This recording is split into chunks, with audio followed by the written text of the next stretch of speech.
dikuasai oleh ego, ya, maka perbuatan itu masih ada suatu transaksional yang pasti terselip di dalamnya. Ada keinginan-keinginan. Di dalam doing ada tujuan pasti nantinya. Havingnya ini having dari yang namanya kesadaran identitas. Maka apa yang terjadi nanti kita akan terikat, kita akan menunggu-nunggu. Ada rasa di dalam diri yang ingin mendapatkan.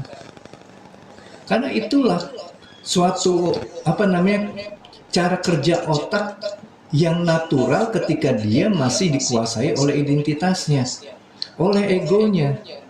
Pasti ingin mendapatkan. Ego itu memang dihadirkan Tuhan di dalam kehidupan manusia, kaitannya untuk membantu manusia itu bisa menjaga ketahanan keberlangsungan hidupnya. Maka dia akan terus-menerus meminta untuk bisa mendapatkan apa yang dianggap dia menguntungkan, dianggap oleh dia adalah suatu kebaikan-kebaikan, dan dia akan menolak sesuatu yang menurut dia buruk atau membuat dia akhirnya merasakan tidak nyaman, menderita, masalah. Itu pasti langsung ditolak. Nanti cara kerjanya gimana? Kalau kita tidak memiliki pandangan potensi untuk mendapatkan kebaikan, maka otak akan langsung scanning apa yang membahayakan. Makanya manusia itu lebih tajam melihat kesalahan orang. Jadi dia sibuk cari kesalahan. Karena kesalahan-kesalahan yang mampu di-scanning oleh dia akan antisipasi dengan cara apa? Entah dia komplain, dia marah-marah, dia menampakkan sikap yang tidak setuju, menampakkan kekecewaan, segala macam. Kaitannya untuk apa? Untuk mengembalikan kenyamanan ke dalam dirinya dia ketika mereka yang mendapatkan reaksi dari diri kita atau sikap diri kita kepada mereka. Mereka kemudian memberikan apa yang kita inginkan, sesuatu yang akan membawa kembali kenyamanan kepada diri kita. Nah, itulah cara kerja otak gitu, dan nggak ada yang salah dengan itu semua. Hanya saja bagaimana kita bisa menjalankan kenaturalan ini dengan yang namanya keselarasan, sehingga apapun juga yang dihadirkan ya, itu akan menjadi suatu kebenaran. Gitu teman-teman. Oke, kita scrolling dulu. Izin scrolling teman-teman ya. Nah, bagi yang mau tanya silahkan ketik aja di kolom komentar ya. Kak Zara, waalaikumsalam. Kak Minarsi, pagi juga. Pertanyaannya kenapa dia bisa begitu dulu? Waduh, ini mohon maaf teman-teman ya. Kalau bertanya mungkin agak dilengkapi ya, supaya saya tahu. Karena nanti teman-teman bertanya ketika saya sedang berbicara dan saya udah berbicaranya jauh. Untuk balik lagi saya bingung, itu maksudnya apa? Kenapa dia bisa begitu dulu? Waalaikumsalam Bang Yan. Wah mantap Bang Yan. Oke, waalaikumsalam Kak Sifaula. Wadahnya suka bocor Kang. Nah itu, bahkan ada yang membuat wadah yang tidak sesuai. Misalkan kita butuh air, tapi wadahnya adalah saringan. Kira-kira dapat apa? Yang nempel aja, yang membasahi saringan aja gitu. Gak ada yang ketampung sama sekali. Lalu kemudian kita sibuk mencari uang lagi, tapi bingung kenapa ketika kita dapat uang gak pernah ngumpul. Iya, bikin wadahnya salah. Kita itu sebagai kesadaran masih hadir sebagai identitas. Gimana kita bisa mendapatkan uang itu gitu. Maka coba rubah, hijrah teman-teman. Hijrah itu bukan kita ganti kostum, bukan. Hijrah itu rubah mindset gitu loh. Yang dirubah tuh mindset, karena perubahan kehidupan ini nyatanya dari mindset kita, cara berpikir kita. Kalau kita merubahnya hanya dalam bentuk kostum, tampilan, cerita hidup, yang nggak beres nantinya. Tapi mindset, cara kita melihat kehidupan tentang being, doing, dan having ini, coba dipraktekkan ini dengan cara penyaksian tadi. Disaksikan agar beingnya hadir secara utuh. Ya. Dia yang akan bisa menjadi wadah. Wadah apa? Kenapa ini bisa jadi wadah? Karena ketika kita menjadi penyaksi, maka kemudian energi di dalam diri kita meningkat menjadi damai, dan damai ini ibaratnya adalah wadah yang mampu menarik atau menampung yang namanya keberlimpahan. Gitu. Ya. Pagi juga Kak Francisca, waalaikumsalam. Kak Yeti, orang yang berkesadaran tinggi tandanya gimana Bang dalam pengalaman hidup sehari-hari? Kalau kita mau lihat kehidupan sehari-hari, dia bisa senatural orang biasanya tampil, ya. Jadi tidak melihat, ada sesuatu yang luar biasa jika kita melihat secara tampilan luarnya. Tapi secara dalamnya ada kedamaian yang nantinya mungkin kita bisa rasakan ketika kita berada di dekatnya gitu loh. Kayak kita lebih bisa mau tidak sibuk menyalahkan lah atau apa gitu. Kayak lebih mau bersetuju gitu loh. Ya itu kurang lebihnya. Tapi bagi orang-orang yang berkesadaran juga memang dirinya sudah memahami kehidupan ini bukan untuk mengejar ketenangan, bukan menjadi orang suci yang seolah-olah kemudian tidak ke-trigger dengan emosi, tapi semua itu dia bersedia membuka pengalaman apapun yang akan dihadirkan Tuhan melalui dirinya dia, melalui pikiran, perasaan, dan emosinya. Dan orang-orang yang berkesadaran akan tahu dampak dari apa yang dia terima ini ketika dia saksikan, itu justru akan semakin membersihkan jiwanya. Jadi tidak ada lagi dorongan untuk meraih, menggapai sesuatu dengan paksa. Ya tetap aja kita ada dorongan untuk misalkan berbuat kebermanfaatan gitu, tapi nggak pernah memaksa. Itu Kak Lung Art.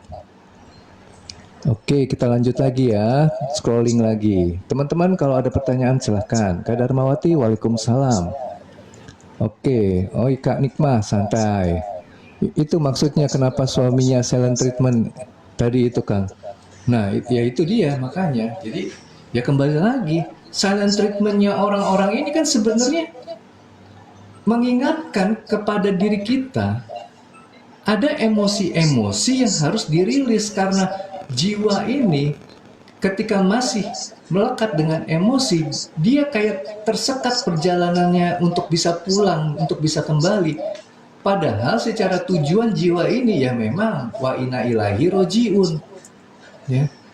Sehingga ya bagaimana kita itu bisa wa inna ilahi rojiun ketika masih ada penghalangnya, ibaratnya aliran ini terhambat menuju tujuan gitu loh. Walaupun nanti kita gambarkan aliran sebenarnya bukan ke tujuan, karena aliran ini sebenarnya cuma suatu kondisi rasa yang terus terbuka dan memang sudah merasakan ada pada tujuannya.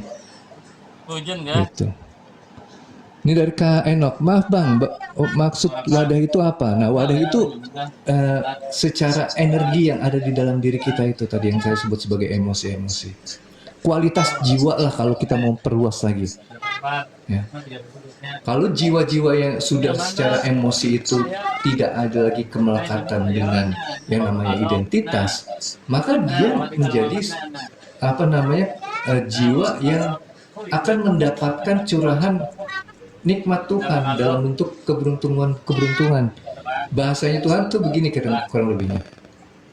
Akan aku penuhi kebutuhan hamba-hambaku. Nah itu.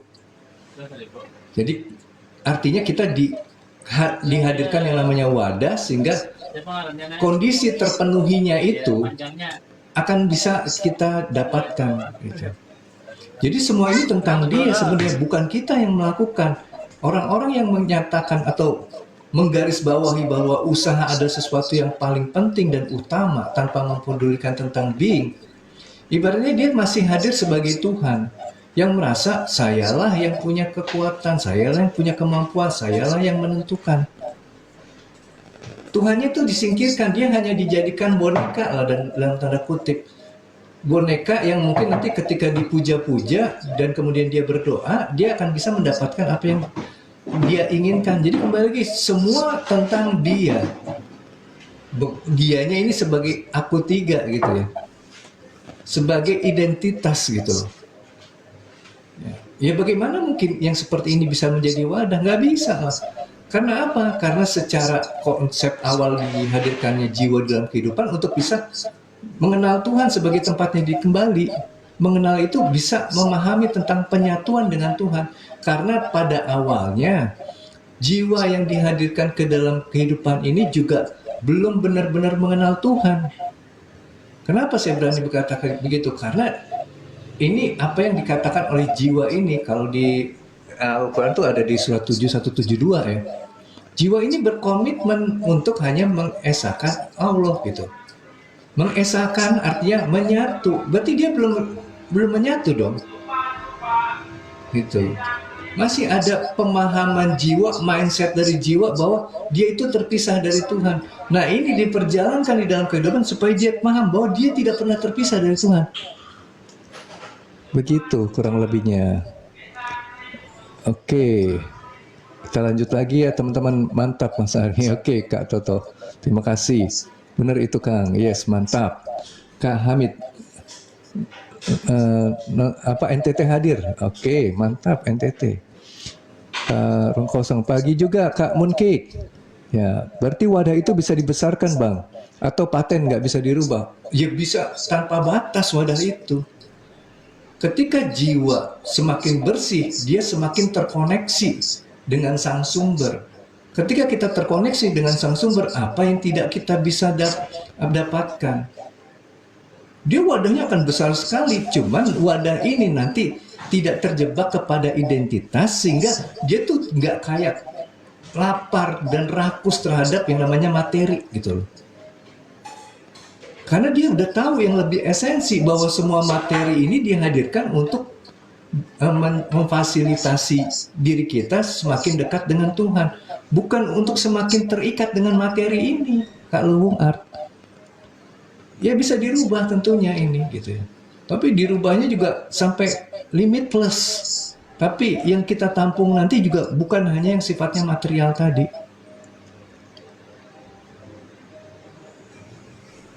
Dirubah sebenarnya sih dengan pemahaman, bukan kita itu sebenarnya tidak ada di dalam kualitas itu, tapi kualitas kita kayak diminimalisir, kayak diperkecil gitu loh oleh mindset kita, seolah-olah kita ini cuman bisa segini gitu loh. Ini yang dimaksud dengan memantaskan diri gitu ya.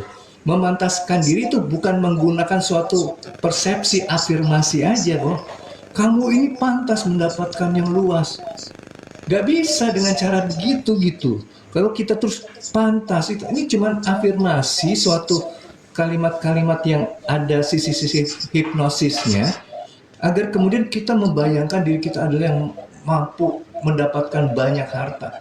Ya kembali lagi, nanti akan terjebak juga di dalam pemahaman bahwa kita tuh yang paling penting adalah harta. Dan di situ pasti kita ada di dalam posisi kesadaran material ya. Bukan tanpa kesadaran, tetap ada kesadaran, cuman ini masih level yang paling permukaan, yang akhirnya nanti kita akan diingatkan untuk lebih transenden lagi, lebih masuk lagi, lebih mendalami yang esensi gitu. Teh Ayah, waalaikumsalam.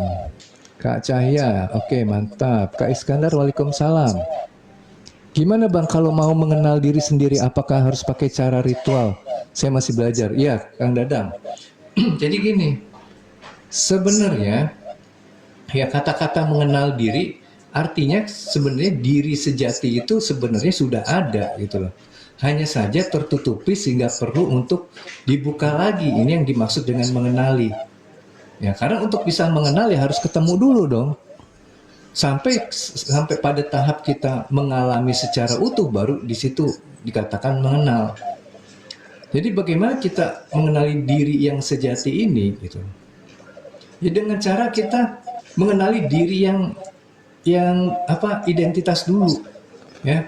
Jadi kalau teman-teman sering marah, kemudian sedih, sering pusing memikirkan masalah, takut, segala macam lah. Jadi saya sering bilang begini kepada teman-teman ya, bahwa kenyataan itu yang benar-benar nyata bukan cerita yang di luar.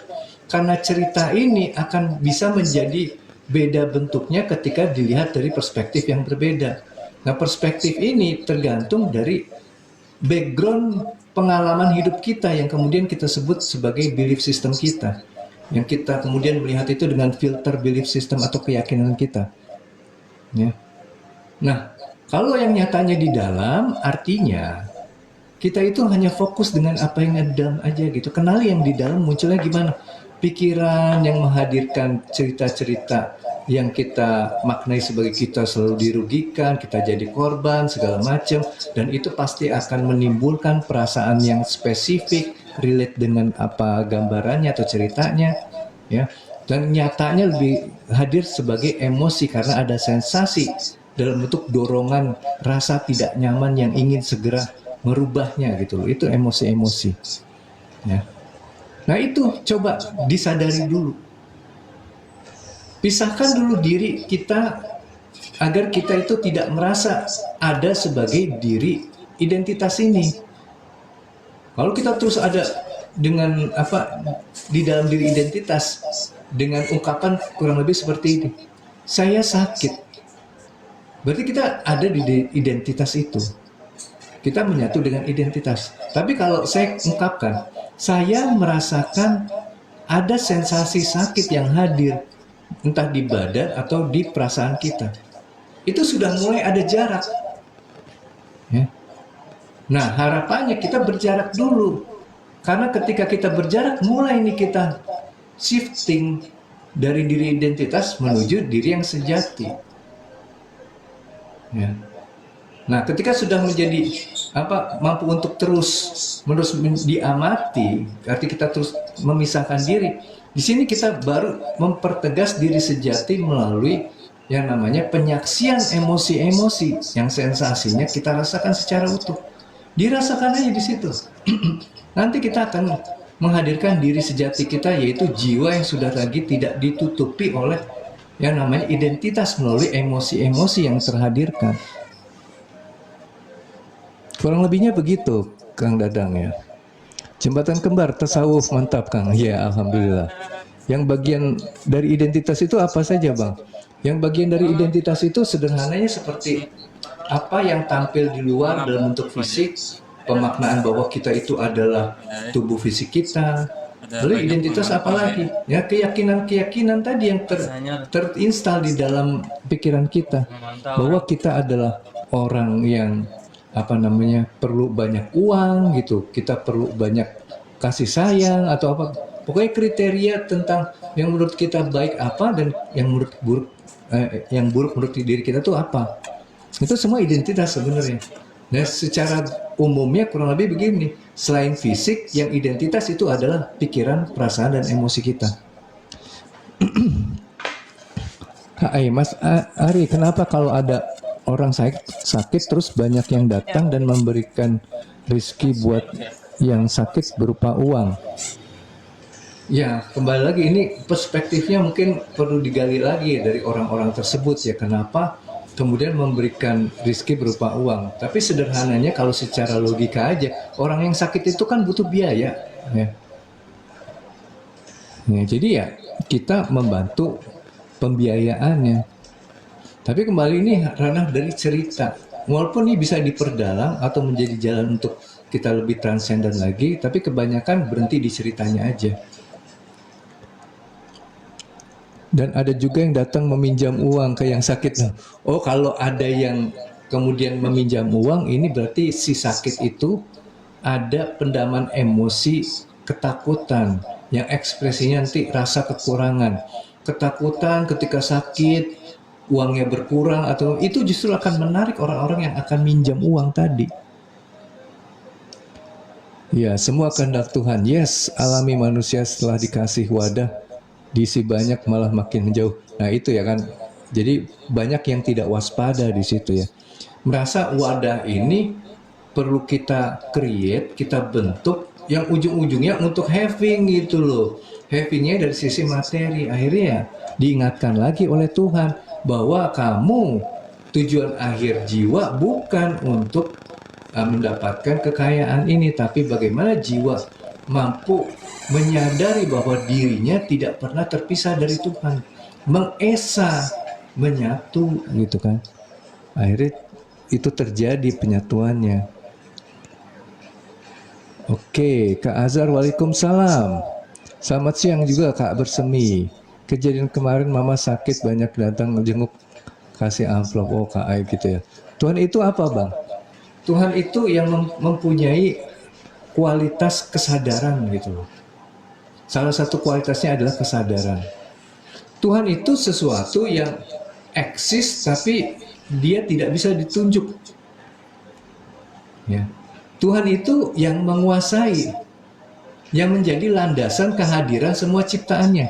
Maka bahasanya Tuhan di firman Tuhan tuh, aku meliputi semua ciptaanku. Jadi kalau kita tergantung dengan pada uang, pada jabatan, validasi, berarti kita menuhankan itu semua. Tapi kalau kita membuka kesadaran kita, agar kemudian kita bisa selaras dengan apapun juga yang diwujudkan Tuhan sebagai zat yang meliputi tadi, maka sebenarnya kita sudah menuhankan Tuhan yang esensi gitu, yang sejati gitu, bukan Tuhan yang identitas tadi. Terus ada juga yang datang mau pinjam uang.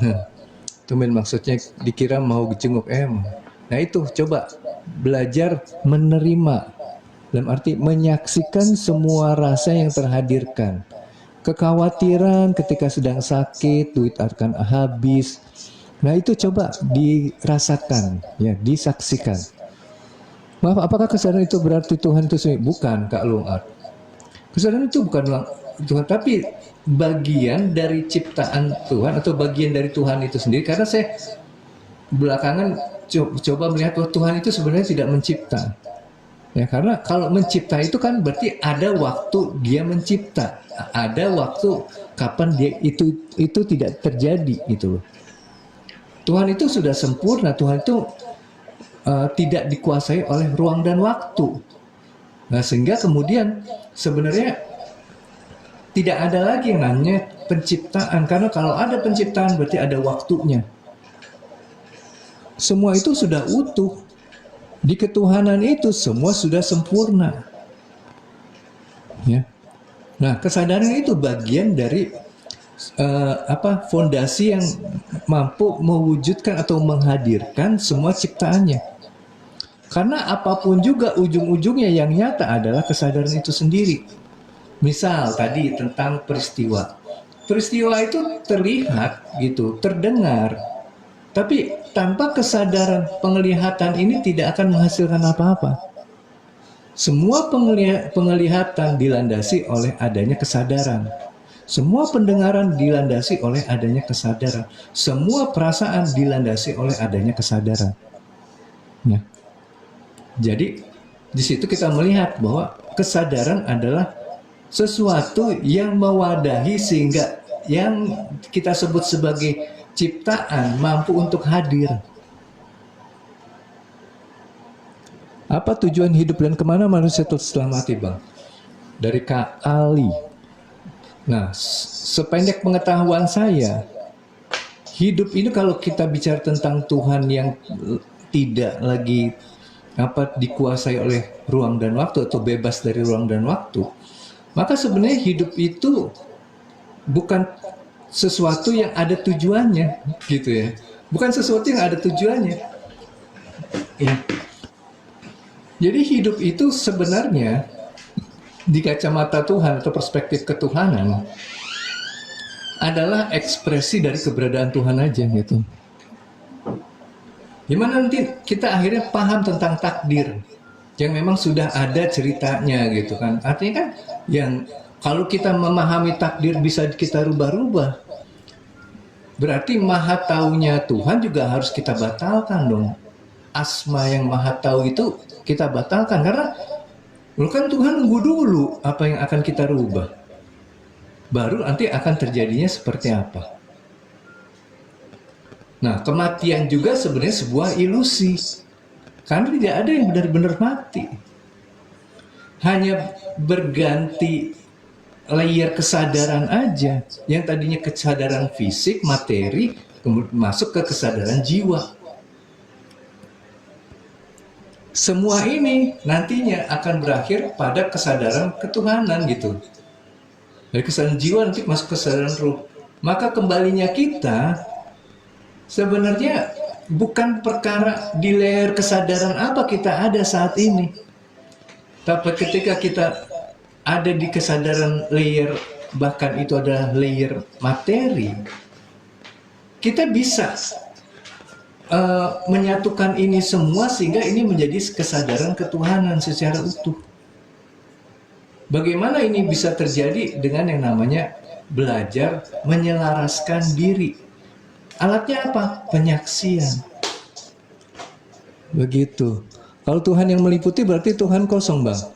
Ya, kosong itu dimaknai sebagai sesuatu yang kemudian juga bisa menghadirkan, ya, menjadi fondasi dari sebuah kehadiran. Ya. Kosongnya itu karena tidak bisa ditunjuk. Mana Tuhan? Gak bisa. Yaitu semua yang meliputi gitu. Gak bisa lagi ditunjuk mana. Itu yang disebut kosong. Tapi kekosongannya dalam wujudan ciptaan-ciptaannya. Maka kosong yang isi yang kosong. Begitu Kak Bogel. Kapan kita harus bereaksi atas dasar kesadaran dalam kehidupan? Sebenarnya semua reaksi kita dilandasi oleh kesadaran, tapi dalam berbagai level atau tingkat kesadaran, lapisan kesadaran. Jadi ada kesadaran tadi yang paling permukaan tuh materi, ya duniawi, kemudian jiwa, ruh gitu loh. Kalau kita mau mencari bentuk yang idealnya, mungkin sesederhana kita balik dulu sampai ke kesadaran ruh, di mana jiwa mampu menjadi hamba, dan hamba ini akan nanti diperjalankan oleh Tuhan untuk mewujudkan kehendak-kehendaknya. Nah itu reaksi yang merupakan atau disebut sebagai respon, ya. Respon untuk mewujudkan kehendak-kehendak Tuhan. Jadi sebenarnya begitu Kak Luung Art. Dipinjam karena kebetulan juga mengantongin uang masih di amplop, itu pun dari orang. Nah itu coba jangan fokus kepada ceritanya, karena nanti kita hanyut di ceritanya. Salam Kang, gimana cara menyelaraskan kesadaran itu kita dari orang yang tidak berkesadaran di luar diri? Gini, kita belajar sadar bahwa peristiwa di dalam kehidupan ini hanyalah utusan Tuhan untuk menghadirkan kenyataan hidup di diri kita dalam bentuk pikiran, perasaan, dan emosi. Maka fokus aja untuk menerima ini semua.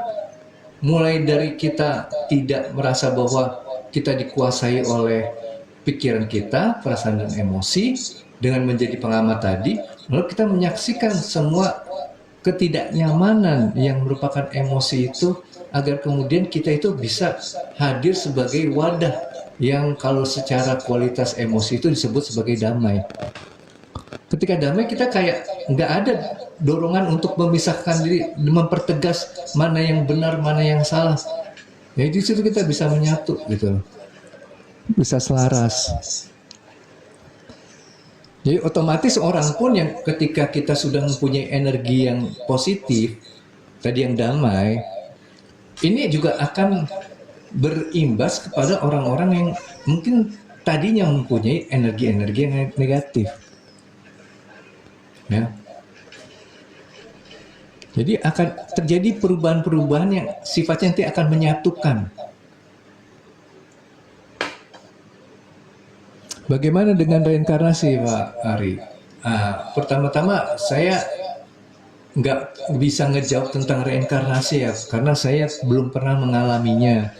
Jadi akan sulit bagi saya nanti kalau menjelaskan hanya berdasarkan teori-teori tentang reinkarnasi. Tapi ada suatu pemahaman yang mirip-mirip tentang teori reinkarnasi, tapi kita hadir kembali dari kematian tidak di dalam tubuh yang lain, ya, tapi tubuh diri kita sendiri.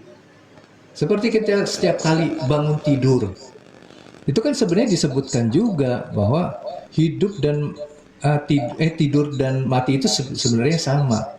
Maka ketika kita tidur sebenarnya kita mati karena jiwanya itu dipegang oleh Allah. Ya. Ada yang dikembalikan, ada yang tidak, gitu. Ya. Yang dikembalikan ini, yang reinkarnasi, hadir kembali gitu loh. Alatnya pasang bendera Kelaras, turunkan merah putih. Oke, darah iblis. Mantap. Kak Ali, lalu apa tujuan surga neraka itu setelah mati, Bang? Wah, ini keren pertanyaannya. Biar nanti semua teman-teman juga ikut memahami ya. Bahwa surga dan neraka itu tidak beda dengan suasana hati kita, perasaan kita gitu.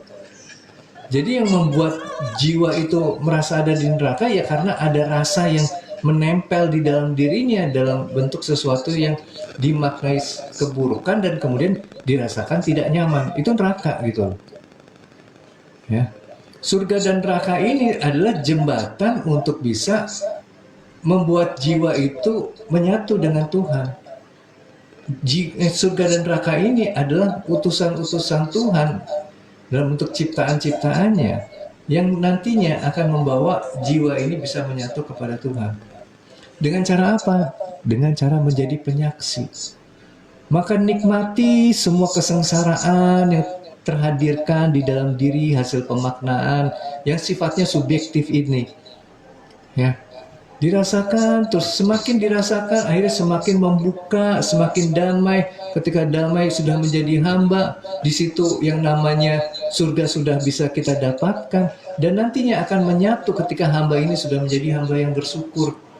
Ya, sudah mampu bersyukur, sudah menjadi hamba yang benar-benar menyadari eksistensi dirinya yang memang tidak ada, yang menyadari loh, ya ada hanya Dia. Jadi nggak usah tunggu mati, jangan tunggu mati ya menurut saya. Kalau nunggu mati itu nanti kita perlu belajar lagi, karena kita masuk ke alam yang baru gitu loh. Tapi coba surga dan neraka itu hadirkan dulu di dalam kehidupan ini, agar ketika kita sudah mengerti polanya, bagaimana kita menyikapinya, nanti ketika kita sudah selesai di layer kesadaran materi ini, duniawi ini, kita juga akan bisa menggunakan pola ini di layer kehidupan jiwa atau astral ya. Itu akan lebih enak lagi kita menjalaninya. Kalau kita itu nggak paham ini, nanti di akhirat dalam arti level kesadaran jiwa atau astral ini, itu agak repot nantinya kita. Karena kita harus belajar dengan sesuatu yang baru lagi.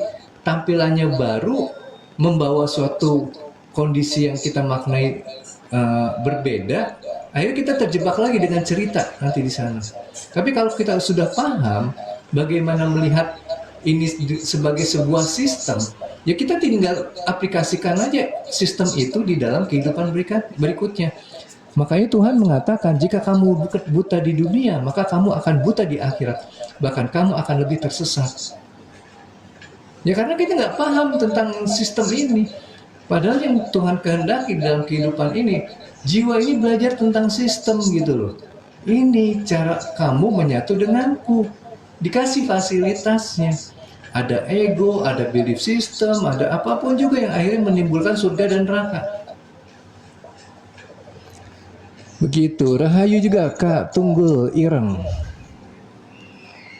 Kak Mul, Waalaikumsalam.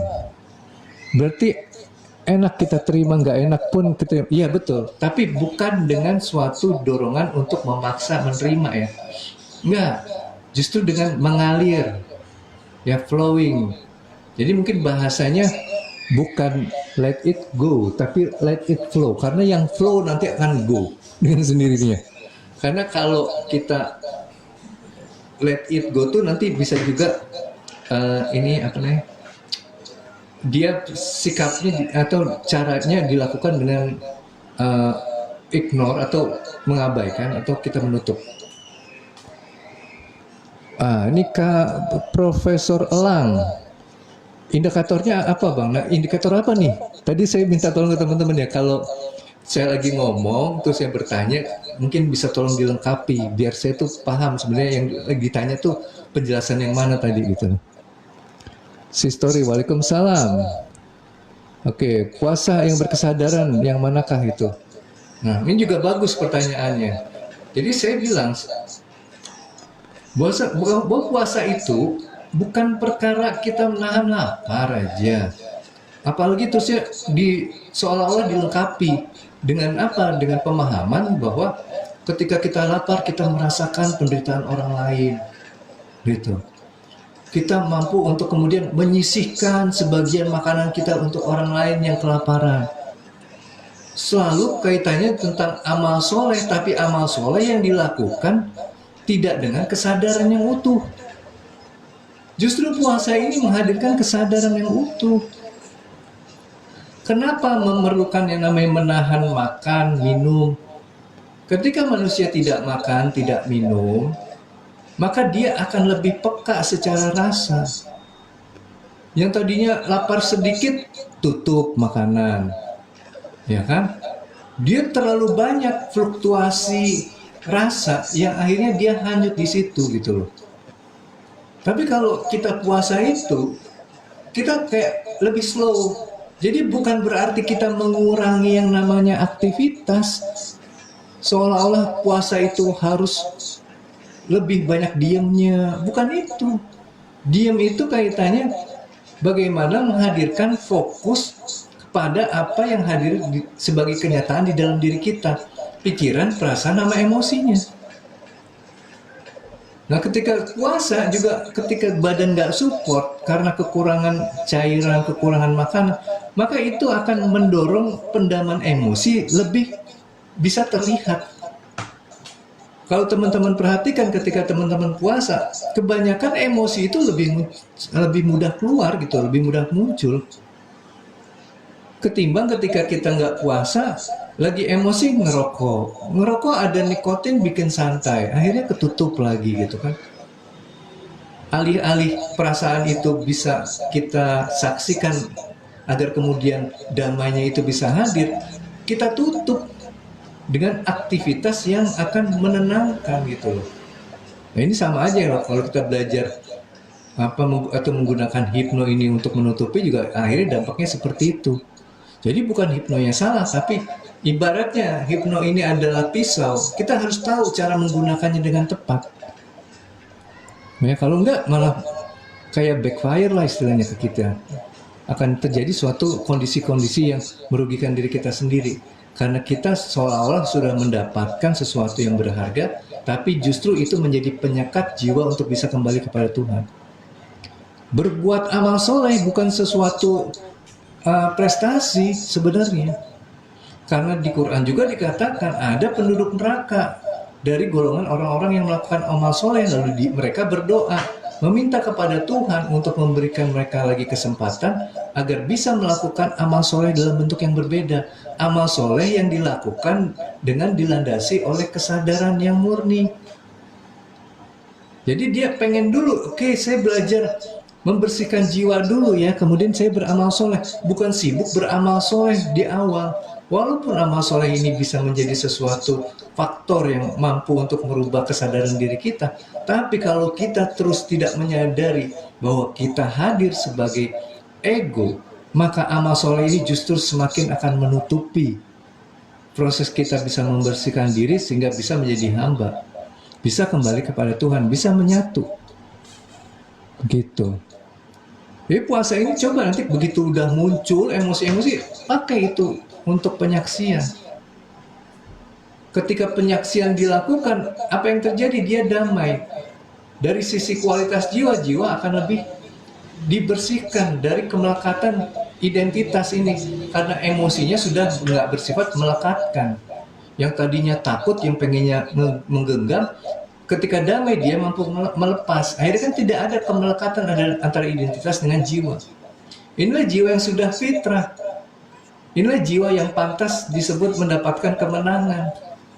Makanya dirayakan di dalam suatu hari yang dinamakan hari raya. Hari raya itu kalau di Quran dikatakan bahwa hidangannya yang diturunkan dari langit. Makanya orang-orang yang sudah damai, ciri-cirinya dia mampu untuk membaca intuisi. Dirinya sudah terarahkan. Dan begitu teman-teman ya cara berpikirnya. Jangan lagi istilahnya puasa itu selalu diberhentikan di dalam pemahaman kesadaran materi gitu loh.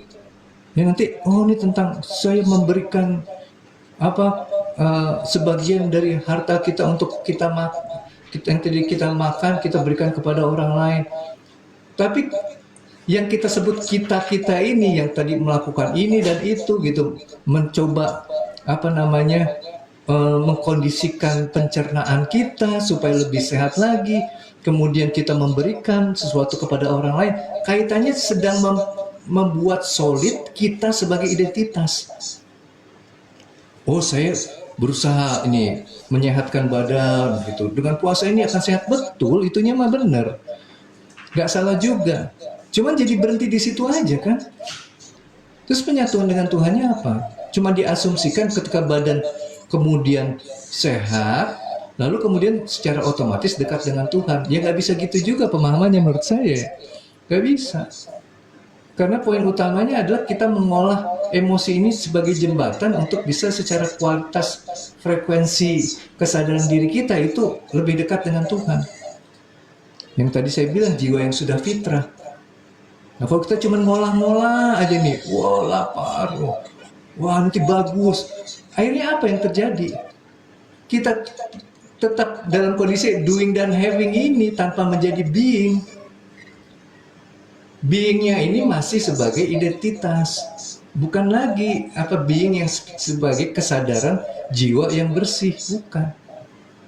Nanti kita nggak beda lah ketika kita itu pengen diet gitu loh. Tujuannya supaya apa? Ya supaya kita sehat, supaya kita kurus. Ya udah aja cuman berhenti di situ. Akhirnya antara perjalanan jiwa di alam materi dengan arah dia untuk bisa kembali kepada Tuhan itu jadi kayak terpisahkan. Nanti paling dihubungkannya dengan pemaknaan ketika kita sudah sehat pasti kita nanti akan secara kualitas jiwa meningkat. Ya nggak bisa begitu juga. Kalau kita nggak pernah tahu cara kita menggunakan kesehatan itu agar kemudian kita bisa lebih dekat dengan Tuhan, kesehatan ini tetap akan menjadi suatu penghalang, penyekat, karena selalu menjadi kebanggaan bagi diri. Oh, saya sudah sehat, saya hebat, saya bisa begini, badan saya bagus gitu. Selalu jadinya begitu, gitu, nggak mendekatkan juga. Akan hanya menjadi sebuah kebanggaan gitu loh, yang perlu ditampilkan, diperlihatkan, dipertontonkan gitu. Tapi bagi orang-orang yang ya secara bersamaan dia memang yang namanya melakukan suatu treatment, merawat tubuh itu memang diperlukan gitu. Ya, memang diperlukan itu menjadi supporting yang tadi saya bilang. Tapi utamanya bukan itu. Makanya saya bilang orang-orang yang berusaha untuk kurus dengan berbagai doing dan having-nya ini tujuannya tadi untuk kurus. Kebanyakan kesulitan untuk bisa mendapatkan itu. Kenapa? Karena dia hadir bukan sebagai being, dia hadir sebagai identitas, dan identitasnya ini selalu menekan. Tidak ada penerimaan terhadap kondisi yang sedang diberikan Tuhan sebagai hidangan yang patutnya dilihat sebagai kesempurnaan. Jadi terus saya pengen ngejar, ya saya harus begini. Nggak pernah. Dia terima dulu. Oke, saya itu sekarang kelebihan berat badan, gitu ya. Terima dulu, ini sebagai sebuah kesempurnaan. Terlepas bahwa ini ada sebuah kesalahan masa lalu sehingga kemudian ini terjadi. Berdamai dulu dengan diri, supaya apa? Supaya emosi atau fondasinya tadi ada fondasi yang benar dulu. Karena tujuan jiwa ini kembali kepada Tuhan. Nah, maka energinya ini harus relate dulu dengan energi yang dekat dengan Tuhan yang tadi saya bilang sebagai kedamaian. Ya. Kalau nggak gitu ya nggak bisa. Nanti pasti ya seperti orang-orang yang merasa bahwa beramal soleh itu sudah menjadi sesuatu yang menjamin kedekatan kita dengan Tuhan. Nggak bisa dengan pemahaman tadi. Oke, teman-teman izin dulu ya scrolling. Kak Hani, waalaikumsalam. Oke, Kak tunggu lireng. Sopo salah mesti salah rotoknya. Oke, lanjut lagi Kak Prof. Alang. Waalaikumsalam. Oke. Waalaikumsalam Jibril. Yes, mantap. Umi, di neraka juga bisa menyatu dengan Tuhan ya? Bisa. Karena neraka dan surga itu juga bagian dari ciptaan Tuhan, di mana kita hanya bisa menyatu dengan Tuhan ketika kita sudah bisa menyatu dengan semua ciptaannya. Begitu. Awas jangan mabok agama, teman-teman. Yes, betul. Intinya harus balance. Betul, benar. Makanya harus balance. Jangan akhirnya agama itu kayak menjadi Tuhan. Ini di awal-awal saya live, saya pernah membahas ini gitu loh. Banyak orang-orang itu yang memberhalakan agama gitu loh. Seolah-olah agama itu jadi Tuhan. Jadi alih-alih agama adalah suatu ciptaan Tuhan yang bisa digunakan untuk menjadi jembatan menuju Tuhan, malah dia menjadikan satu entitas yang akhirnya mengatur diri kita, dan akhirnya kita kaku di situ.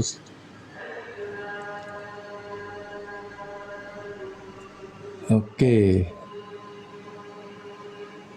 Hanya ada dua sistem keratuan dan sistem iblis, ya. Oke, lanjut lagi Kak Ali MST. Apakah Tuhan menjadi salah satu agama itu syarat untuk jalan hidup manusia selamat? Ya, agama ini juga jangan dipersempit ya pemaknaannya. Karena agama ini adalah suatu sistem yang akan membawa pada keteraturan. Budaya juga bisa dikatakan agama sebenarnya. Karena nanti budaya yang terus menggiring jiwa manusia untuk menyatu dengan ciptaan-ciptaannya. Dengan kata lain, ini akan menjadi sebuah penyatuan dengan Tuhan yang meliputi semua ciptaannya. Ya, itu juga bisa dikatakan agama. Karena pasti nanti yang mewujud dari agama ini adalah keteraturan. Ya. Jadi sebenarnya kita diperjalankan untuk menjalani hidup, betul Kak Kosong. Hanya perlu jadi saksi, benar. Ya, karena yang namanya hamba tidak punya kemampuan apa-apa. Makanya la haula itu jangan ditaruh di ujung. Seolah-olah kita usaha sebagai diri identitas, lalu ujungnya kita disuruh kayak banting setir, ubah arah menjadi yang la haula. Nggak bisa pasti. La haula pasti neken nanti. Ya udah semangat kita, udah kejar sana sini, coba cari sana kemana, kesana kesini gitu. Tiba-tiba gagal, pasti ngedrop gitu loh. Terus disuruh sabar, nekan lagi, nggak bisa. Kapan kita harus bereaksi atas pikiran dan emosi, Bang? Sebenarnya kita hanya perlu sadar, sehingga kemudian bisa waspada atas apa yang sedang hadir. Makanya kalau di Jawa ada eling lan waspodo, berkesadaran dan kemudian kita waspada gitu. Jadi apapun juga kita pahami ada hidangan dalam bentuk emosi ini yang perlu menjadi jalan, bisa menjadi jalan kita untuk bisa meningkatkan emosi kita yang frekuensinya dekat dengan Tuhan. Selamat pagi juga Kak Mas Diana. Puasa nggak harus bulan Ramadan, menurut saya bisa kapan aja. Ya, tapi nggak masalah juga kalau kita mengikuti apa yang kemudian dihadirkan dari agama gitu. Toh semua itu juga akhirnya kita bisa puasa sepanjang waktu juga sebenarnya kan. Kalau lagi puasa mau marah jadi kayak nggak ada tenaga kan.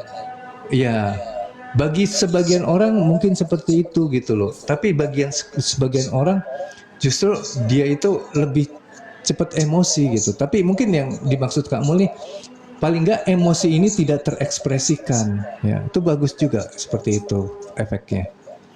Kak Bunda Siva, mengerjakan amal soleh sambil belajar pelan-pelan tentang kesadaran untuk membersihkan jiwa. Yes, bagus. Gimana caranya agar kita bisa selaras dengan Tuhan? Selaras dulu dengan ciptaan-ciptaannya. Karena Tuhan menyatakan, aku meliputi ciptaan-ciptaanku gitu. Semua ciptaanku. Jadi ya kalau kita nggak bisa selaras dengan ciptaannya ya nggak bisa kita. Karena frekuensi ketuhanan itu juga meliputi ciptaan-ciptaannya. Dan jadi kita coba selaras dulu, menyatu. Makanya ada bahasa Allah itu Ahad Esa. Lalu bagaimana cara menjalani puasa dengan berkesabaran itu, Kang, biar kita nggak terjebak lagi. Sabar itu esensi intinya adalah menerima. Ya, jadi kita harus bisa terima dulu. Terima bukan neken, tapi menyadari, mengalami. Makanya kul itu bukan hanya katakan tapi alami. Qul hu Allahu ahad, alami tentang keesaan Allah itu. Bagaimana kualitas mengesa itu harus teralami gitu loh. Ya. Nah itu yang namanya kita sabar. Kalau kita itu sabar cuman, wah udah gak usah diributin, udah dia memang begitu, udah nanti juga akan ada balasan dari Tuhan, apapun juga, itu bukan sabar namanya. Karena kita hanya menutupi emosi yang tidak nyaman dengan sesuatu persepsi, afirmasi yang digunakan untuk menenangkan, membuat kita tidak mau lagi melakukan suatu ekspresi untuk mengubah apa yang sedang kita alami. Apapun yang kita lakukan dan rasa dan alami, lalu kesadaran hadir jika penyaksi. Iya betul, alami aja seada-adanya. Makanya kalau kita mau selaras dengan Tuhan, jangan pilih. Karena ketika kita memilih sesuatu yang kita tunjuk sebagai apa yang bisa membawa kita pada penyatuan dengan Tuhan, akhirnya apa yang terjadi? Akhirnya kita hanya menyempitkan Tuhan. Karena apa? Ya apa yang diwujudkan menjadi nyata di dalam diri kita oleh pikiran, perasaan, dan emosi itu, kemudian bisa jadi kita beralih mencari sesuatu yang beda dengan yang ini. Oh, saya memilih menyatu dengan Tuhan dalam ketenangan. Kita berusaha tenang, meditasi. Kemudian kita mencari ketenangan itu seperti apa. Oh, ini harus seperti ini. Apa yang terjadi akhirnya? Ketika ada yang mengganggu, kita sibuk untuk membuang ini gitu loh. Menolak gitu, kayak ini jangan ganggu saya tuh lagi mau menyatu dengan Tuhan dalam ketenangan ini. Nah, ini yang salah persepsi di situ. Jadi yang namanya menyatu itu bukan ditenang, tapi damai. Damai itu adalah kualitas jiwa yang mampu membuka. Ya, membuka, dia siap mendapatkan segala apapun juga yang dihadirkan, tapi dia juga waspada tadi bahwa ini semua kaitannya tentang perwujudan Tuhan di dalam ciptaan-ciptaannya yang perlu diselaraskan dengan yang namanya penyaksian. Jadi ya udah aja, saksikan aja, gak usah dipilih. Apa yang terhadirkan di pikiran, perasaan, dan emosi ini, itulah rezeki kita untuk bisa menyaksikan dan menyatu, menyelaraskan diri dengan apa yang hadir tadi. Bayar hutang puasa gimana menurut Kang Ari? Ya kalau kita bicara tentang fikih ya ada aturannya, ya boleh juga diikutin aja. Ya. Tapi hutang yang sebenarnya adalah hutang janji kita kepada Tuhan untuk mengesahkan Dia gitu loh. Nah itu yang perlu untuk bisa kita wujudkan gitu loh. Membayar hutang puasa itu ujung-ujungnya juga untuk bisa membayar hutang janji untuk mengesahkan Dia, menyatu dengan Dia. Sinkronisasi frekuensi, yes betul Prof. Vibrasi, mantap. Semua menyatu akhirnya gitu. Waalaikumsalam Kak Nur Wahid. Jembatan kembar, Isra Miraj, ya betul. Jadi Isra Miraj akhirnya semua jadi terlingkupi loh dengan penyaksian ini. Isra Miraj jadi, hijrah jadi, apalah tadi penyaksian jadi gitu. Siang juga Kak Bu Ikun, ya. Salam bersyukur, sehat damai, ya Bu Ikun, terima kasih. Maaf izin mau keluar, terima kasih Kak Iva. Oke, Kak Mul, agama dan budaya identitas dunia yang harus disimbangkan. Iya betul. Karena semuanya enggak, cuman beda ini ritualnya aja kan gitu loh. Nah, ini jangan salah satunya menghilangkan. Karena kalau kita menghilangkan apa yang sudah dihadirkan oleh Tuhan, sama aja kita menghilangkan bagian dari ciptaan Tuhan, di mana Tuhan itu juga meliputi kondisi-kondisi tadi. Ya udah, semua hanya coba disaksikan, dialami, dijalani gitu. Jangan ada yang dibuang gitu. Bulan puasa nggak usah puasa juga boleh, terserah yang jalani. Ya boleh aja. Karena pertama-tama juga ayat yang mewajibkan untuk berpuasa itu pada orang-orang yang beriman. Ya yang mengalami sebenarnya.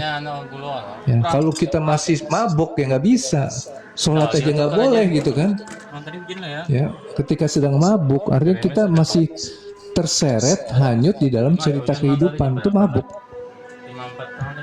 Zahra, apa pendapat abang tentang mirroring buat perilisan? Apa hubungannya dengan, ya itu juga bagian dari penyaksian, karena kita terbiasa kabur terus gitu loh, nggak mau menyaksikan diri kita sendiri. Nah, ketika mirroring itu akhirnya kita bisa secara khusus menyediakan waktu untuk menyaksikan diri kita sendiri. Orang kerasukan tuh nggak bagus mirroring. Gitu. Kerasukan tuh, keluaran mah. Oh iya. Pendaman-pendaman Mas Riko, saya juga ngikutin Mas Riko juga. Saya belajar juga dari Mas Riko. mirroring. Jadi saya belajar dari sana sini lah. Nggak ada yang dibatasin. Waiting list gift, yes. Kata harus itu termasuk pengkondisian, yes, betul. Hanya saja kalau itu sudah teralirkan, artinya sudah terjadi, ya udah dialami aja. Ya jangan kemudian akhirnya, wah harusnya nggak boleh, ada harusnya itu. Jadi harusnya lagi kan. Gitu. Hati-hati, ini agak tricky gitu bahasanya Riko Utama kan gitu. Orang yang tidak dibaptis air dan Roh Kudus tidak dapat masuk surga. Setuju sih, tapi nantilah dibahas ya. Setuju, karena nanti air itu apa, Roh Kudus nanti bentuknya bagaimana. Jangan sampai nanti kalau saya bahas jadi ada perbedaan perspektif, malah jadi apa namanya, mungkin kita terpisah-pisah ya. Jadi saya menyetujui aja dulu, karena saya paham gitu. KL Bakri, keren, mantap juga KL Bakri. Nah nih Kang, gimana menyikapi perasaan saat ingat cerita hidup jadi sakit hati lagi? Ya pertama-tama sadari dulu bahwa sakit hatinya kita bukan perkara kita sendiri yang salah. Salah memahami, salah memaknai. Bagaimana kita memaknai kan tidak lepas juga dari kuasa Tuhan. Jadi semua yang terhadirkan, mau itu karena orang lain atau diri kita sendiri, yang perlu kita pahami tentang apa emosi yang sedang hadir, bagaimana rasanya. Nah itulah yang kemudian kita saksikan, agar semua akan menjadi pintu untuk membuka keberadaan Tuhan secara lebih utuh lagi, lebih esensi lagi. Itu. Jadi jangan fokus pada ceritanya, tapi jadikan cerita itu menjadi pintu masuk untuk lebih dalam lagi mengenal Tuhan. Ya caranya dengan menyaksikan, membukanya gitu. Kalau kita nganggur, gak ada kerjaan, itu apa Kang? Ya, coba dari kondisi nganggur, nggak ada kerjaan, pasti kan ada suatu pemaknaan tentang diri ini. Seperti apa? Mungkin karena kekurangan uang, kekurangan validasi, apapun juga yang terhadirkan di dalam pikiran pasti membawa perasaan dan emosi. Nah, perasaan emosi ini yang kemudian kita gunakan sebagai bahan penyaksian, cukup sampai di situ. Nanti begitu sudah ada kedamaian saat menyaksikannya benar, maka nanti peluang-peluang untuk bisa kerja lagi kan hadir.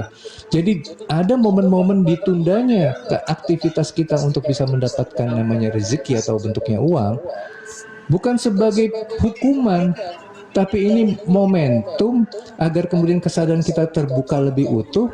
Dan apa yang akan terjadi nanti adalah jiwa ini akan menjalani kehidupan paralel dengan proses jiwa ini untuk kembali kepada Tuhan. Ya, yang selama ini kita kerja ya kerja aja, lalu kembali kepada Tuhannya gimana? Kita beli dengan uang kita yang kita sedekahkan. Ya, seolah-olah ini bisa menjadi suatu alat untuk membeli tiket masuk ke surga. Akhirnya ujung-ujungnya ke surga juga, bukan ke Tuhan. Coba bagaimana jawabannya? Kok kamu nggak puasa, kamu nggak sholat gitu Bang, kepada orang ahli ibadah? Ya, pertama-tama gini, apapun juga yang kita katakan, yang kita jawab kepada jiwa-jiwa yang masih terbelenggu oleh identitas, pasti tidak akan bisa memuaskan dirinya selama tidak bisa menghadirkan apa yang dia inginkan. Jadi saya rasa tidak perlu terlalu sibuk menjawab, ya. Mungkin bisa aja dengan sedikit menggunakan white lie gitu. Kalaupun kita nggak mau kemudian disalahkan, ya bilang aja sedang sakit, sedang tidak fit, sedang apa gitu.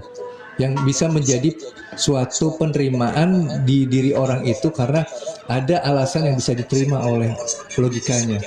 Jadi silahkan pakai itu.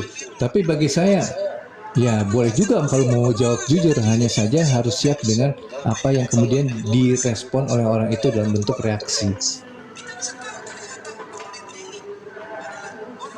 Oke, waalaikumsalam Kak Vera Foto. Terkadang kita terjebak pada pemaknaan sehingga kita larut lagi dalam cerita kehidupan. Ya, itu bagian dari cerita hidup kita, skenario perjalanan jiwa kita. Jadi nggak ada yang salah dengan itu. Ya, tinggal sikapi dengan benar aja, terima dengan benar. Mirroring itu seperti pada kisah Sumantri turunnya Taman Barak. Ya, mungkin begitu ada salah satu ceritanya ya.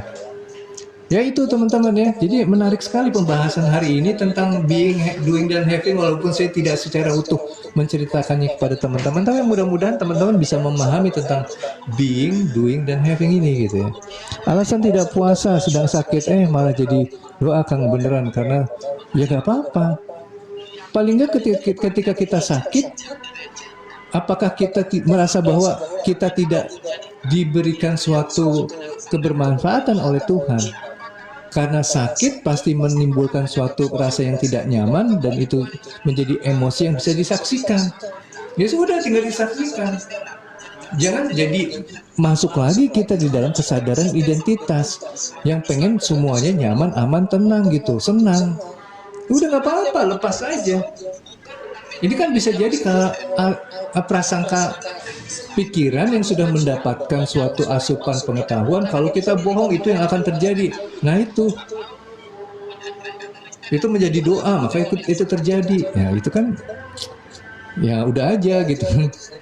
Katanya hutang dapat menghambat rezeki, apakah itu berpengaruh Bang?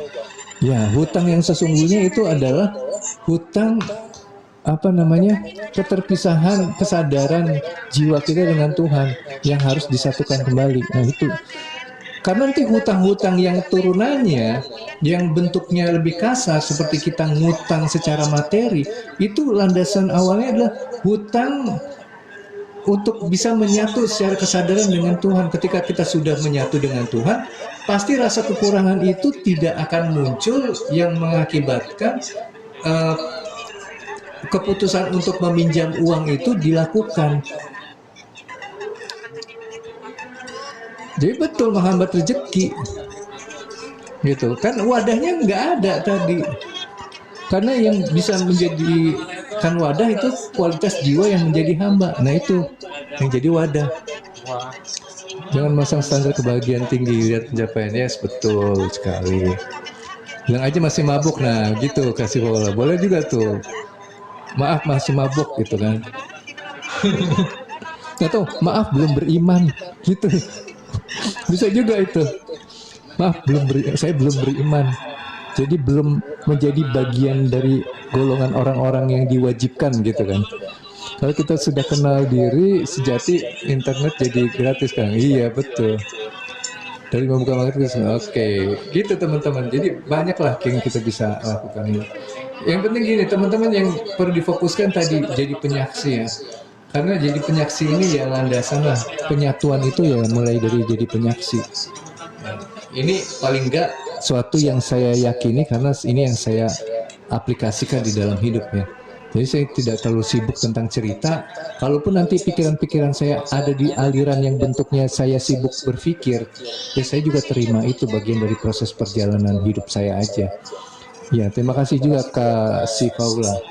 Ya, mudah-mudahan teman-teman bisa memahami ya dari apa yang saya sampaikan di sini. Oh ya teman-teman, kalau ada yang tertarik untuk ikut belajar online di Zoom, besok seperti biasa setiap Sabtu pagi saya akan mengadakan kelas online Zoom. Kembali lagi memang ada yang namanya syarat pertukaran energi, tapi kembali lagi itu bukan syarat yang diwajibkan, bukan sesuatu yang harus, tapi ini hanya sesuatu yang diarahkan demi kebaikan teman-teman sendiri. Ya tadi tentang sedekah gitu ya, sedekah itu bisa menumbuhkan ya, bisa menumbuhkan kesadaran kita. Sedekah adalah proses untuk bisa belajar melepas, jiwa kita melepas ya. Dan tadinya terikat jadi melepas. Tapi kalau teman-teman tidak bersedia juga nggak masalah. Karena juga tentang nilai juga saya tidak pernah menetapkan tarif gitu ya. Bagi teman-teman yang memang terdorong ingin bisa belajar lebih fokus lagi, silahkan nanti DM saya aja ya, DM saya, coba nanti saya daftarkan, nanti saya kasih linknya. Dan bagi teman-teman yang memang mau dan bersedia untuk masuk di grup, ya insya Allah saya masukkan juga di grup penyaksi. Nah, yang nanti teman-teman tuh akan ada diskusi-diskusi di dalamnya, bukan hanya dari saya tapi juga berupa testimoni dari teman-teman yang lain. Bagaimana hasil teman-teman yang menjalankan pengetahuan penyaksian ini. banyak kemudahan-kemudahan bukan sebagai suatu ajang pamer, meminta validasi, tapi ini menguatkan kita pada keyakinan bahwa ini adalah jalan yang diridhoi oleh Tuhan. Bahwa dengan ini kita bisa mendapatkan banyak kemudahan-kemudahan bukan sebagai target, tapi ini sebuah hasil dari kualitas jiwa yang memang sudah sanggup menjadi wadah untuk mendapatkan pemenuhan kebutuhan-kebutuhan sesuai dengan tujuan penciptaan kita. Jika memang kita diciptakan untuk memegang banyak harta, ya tentunya kita akan dilebihkan. Tapi pasti di dalam proses memegang harta ini pun tidak menjadi suatu yang akhirnya menghadirkan sikap pelit, tidak mau melepas, tidak mau menghadirkan kebermanfaatan dari harta-harta yang sudah dialirkan dan hanya menjadi amanah bagi jiwa kita agar jiwa bisa kembali kepadanya. Ya itu aja mungkin teman-teman untuk hari ini ya. Saya pikir sudah cukup jelas ya bagi teman-teman yang mendapatkan rezeki. Terima kasih Prof. Ella yang sudah mendapatkan rezeki dari Tuhan berupa pemahaman, mampu untuk mempraktekkan, coba terus-menerus dilatih dan dipraktekkan. Karena sayang sekali kalau ada sebuah ilmu yang memang bermanfaat, kemudian kita tidak praktekkan. Itu akan menjadi hanya kesia-siaan bagi diri kita, justru akan membebani diri kita. Karena juga Tuhan mengatakan ilmu yang tidak dimanfaatkan akan membebani punggungmu kelak. Kelak ini bukan hanya nanti setelah kematian, tapi beberapa waktu kemudian juga akan menjadi sesuatu yang dikatakan kelak ya. Ya, jadi coba terus dipraktekkan seminim-minimnya kita mampu mempraktekkan itu sudah menjadi sebuah komitmen untuk menggambarkan niat kita untuk bisa mau dan bisa kembali kepadanya. Oke, teman-teman, terima kasih banyak semuanya. Saya belajar praktekkan Bang. Iya, Kak Mas Diana, mantap. Oke, teman-teman, itu aja mungkin ya. Terima kasih banyak semuanya. Mohon maaf jika ada sesuatu yang kurang baik penyampaiannya dan mungkin tidak mengena di dalam hati teman-teman, kurang berkenan untuk mendapatkan pengetahuan ini. Tapi apapun juga, kembali lagi saya melihat bahwa tidak ada yang terlepas dari perjalanan hidup yang memang semua itu dihadirkan oleh Tuhan. Jadi tidak pantas rasanya kita selalu mempertegas tentang kesalahan yang terjadi di dalam kehidupan ini, karena sebuah kesalahan sebenarnya hanya perlu untuk kita, terima kasih Bang Yan, hanya kita sadari apa emosi-emosi yang tercipta ketika kesalahan itu hadir. Disitulah kita akan mendapatkan kemanfaatan dari sebuah kesalahan, bukan semakin sibuk untuk mengatur, mengkondisikan menjadi benar, karena semua itu justru akan menjadi sebuah kesia-siaan ketika yang hadir adalah ego yang ingin selalu menentukan, dan dia tanpa kita sadari terus menjadi Tuhan di dalam kehidupan. Tuhan, saingan dari Tuhan yang sesungguhnya meliputi semuanya. Oke, semuanya terima kasih. Bye-bye semuanya. Wabillahi taufiq wal hidayah. Wassalamualaikum warahmatullahi wabarakatuh. Oke, terima kasih semua. Mantap, alhamdulillah. Ya teman-teman, kalau ada yang mau ikut kelas online nanti di DM saya aja ya. Kalau udah tahu Wawa saya silakan nanti teman-teman Wawa aja. Ya sehat selalu juga buat teman-teman semua. Mantap, semangat terus.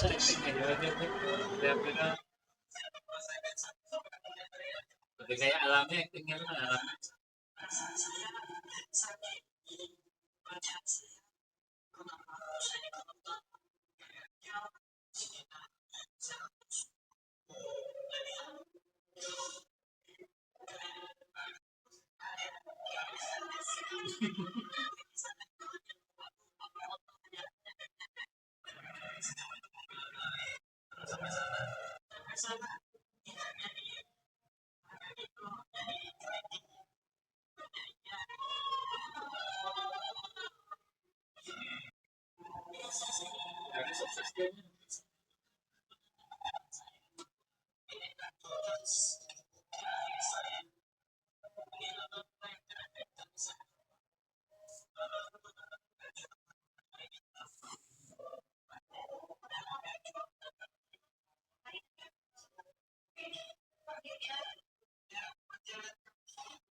Kalau gini nyala, Aku mengikuti mulai awal tahun berapa itu sampai nominal mengikuti sampainya berlagu bulan ini beli itu bulan lem teman teman aku apa dia yang terlihat tapi masih bocor dia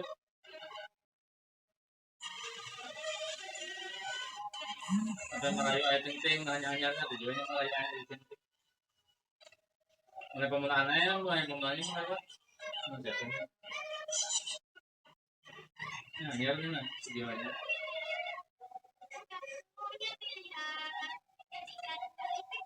benar.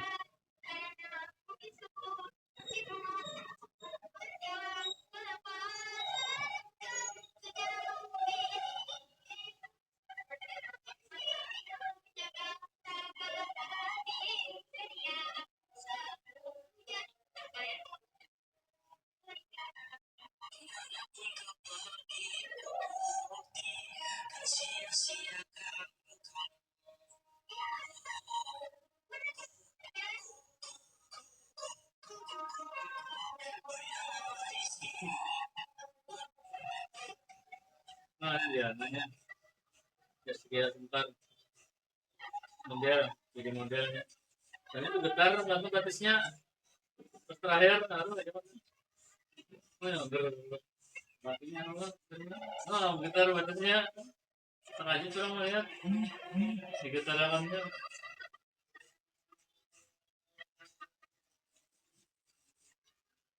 nah di getarannya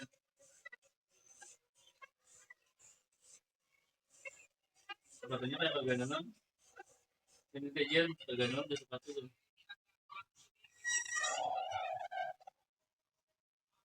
cuma buat kami kajiannya sepatu isinya pakai baju pelajar